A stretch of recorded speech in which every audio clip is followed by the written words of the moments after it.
動。好多人買咗個缽或者學完之後咧，都覺得自己硬係磨唔震個缽，係咪個缽有問題？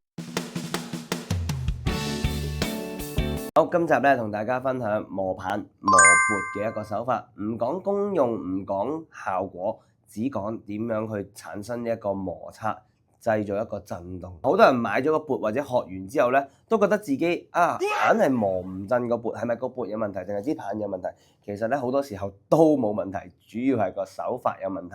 記住，我哋最簡單嘅方法就係兩隻手指捉住支棒，定住佢，另外嗰三隻手指。然後咧貼實支棒，支棒記住唔好搖嚟搖去嘅喎，係貼實佢，持續嘅喺同一個水平同埋垂直喺嗰個缽邊嘅位置咧，你只要咧輕輕嘅就已經可以產生製造一個震動。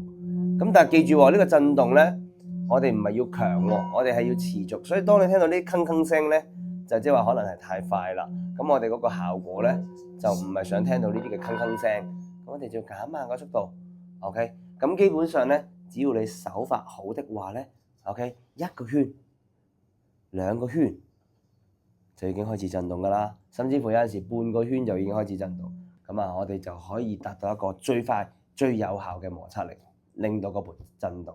咁啊，記住啦，甚至乎咧，我哋有陣時咧可以係唔用力嘅，輕輕掂住支棒，只要唔好離開佢咧。